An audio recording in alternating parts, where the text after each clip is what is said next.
As of August, the total amount of credit card debt for Americans hit $1 trillion for the very first time. With an average interest rate of about 20%, it makes sense why average people like me have such trouble paying off their credit card debt. And that's why I'm back here again. For the past 6 months, I've been using different credit card paying strategies and trying just so hard to pay off all of this debt, but I just keep failing and failing. And what's worse is, I know it's my fault, but now I finally think I'm in a better position to where I can actually pay off my debt within a decent period of time and take it from currently $14,000 to about $0. And that's with, besides a better mindset, a few strategies and a few tips that even people with a moderate income like myself can hopefully accomplish. But one trend you're hopefully going to notice is that tracking your money is the route to accomplish any strategy you attempt when it comes to paying off your debt. It's the reason for me why certain strategies have helped and others haven't. I just honestly hate that it took me 6 months to figure all this out. Assuming you now have experience paying off debt, you're eventually going to build your credit score up and you're going to qualify for credit cards that are actually going to give you rewards for specific things. And if you understand what those rewards are, you can start understanding how to use those cards so that they benefit you to the point where you can actually make some money to put right back towards your credit card debt. For example, I have my B of A card that gives me 3% cash back on gas, 2% on groceries, and 1% on everything else.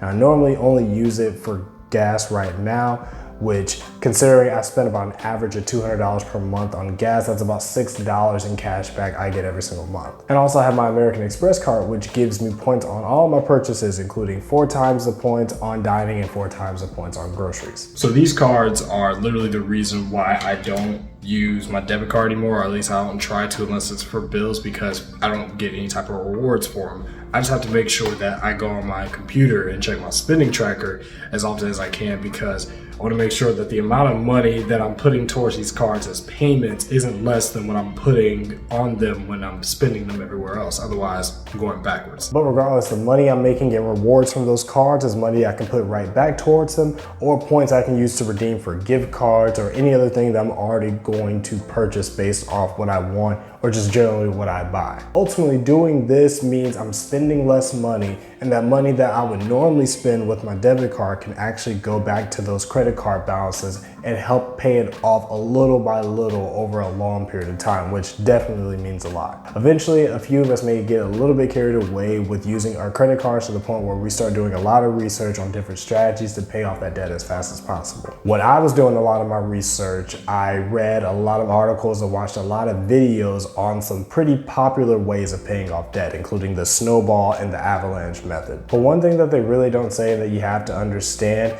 is before you decide what plan or strategy is best for you, you have to really understand how you use your credit card debt, whether you have one or many, and how much you normally spend every single month. For example, after my honeymoon, I had balances on 3 different cards: my B of A and my American Express card, and my USAA card. Now I actually don't use the USAA card, and it actually has the lowest balance of the 3, so I figured for that situation I would go with the snowball method to pay off all that debt. Let's just say you have 4 credit cards and you're able to put at least $100 in minimum on each credit card. So what you'll do is you put an extra, let's just say $500 on the credit card with the lowest balance, assuming you're able to do that. So that's a total of $600 you're putting on that card every month.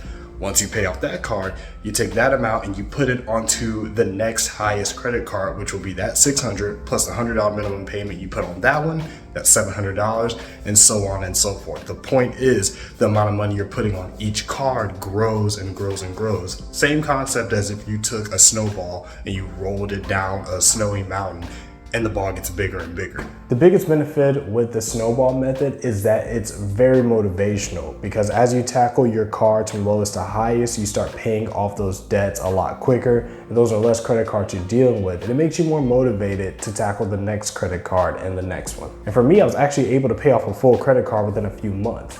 But it didn't work because when I checked my history, I ended up with more debt than what I had before I started. And that's because I didn't do the simple thing and take into account how much money I actually spend on each card. And had I used this tracker a lot sooner, I would realize that the amount of money I was actually spending on my credit cards was a lot more than the amount of money I was putting towards it to pay it off. So I ended up finding myself taking more steps back than forward. I'm not fully blaming the snowball method, but while I was using it, I realized that I wasn't holding myself accountable enough on how much I was spending. So I switched over to the avalanche method, hoping that would work a lot more than the snowball method did. With the avalanche method, as opposed to focusing on the card with the lowest balance first, you're gonna focus on the card with the highest interest rate first. It's not as fast paced as the snowball method where you're paying off credit as quickly as possible because you're going from lowest to highest balance, but it could potentially save you the most money depending on what your balances are because you're attacking the card with the highest interest rate, the one potentially causing you the most money to lose. Aside from qualifying for cards that actually give you rewards,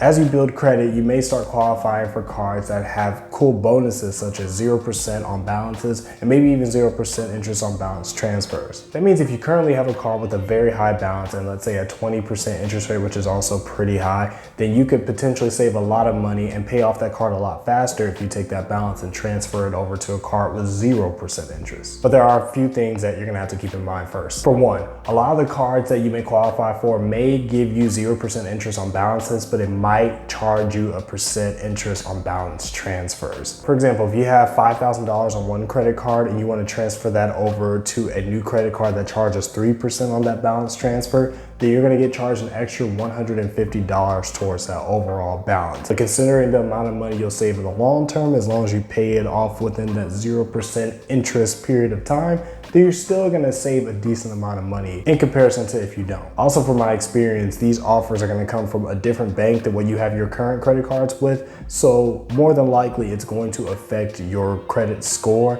typically by not much, and normally it's for the very short term. As long as you build a history of paying it, then later on it's gonna get better. I got lucky because I was able to take advantage of a card with 0% interest, but it was actually on a card that I was currently using, so I didn't have to worry about the struggle of having a new card and having to download a new app or remember a new password, because I know a lot of us do. However, I did have to pay a 3% balance transfer fee, which cost me about $240. But considering the balance that it was and the amount of time I have to pay it off, if I'm able to pay it off by the end of the 18 months, then I'm still gonna save roughly $500, which is a win for me. So now I'm in a position to where I can potentially pay a lot of my debt off within the next 18 months. And maybe you've used a lot of these strategies already to put yourself in a similar position. But tell me this, what happens when you find yourself in a position to where you have to decide if you should continue to pay off debt or if you should save more? If you're having that issue, make sure you watch this video where I go through a pretty similar situation and hopefully give you some tips to decide which one's best for you. But I appreciate you guys watching as always, and until next time, take care.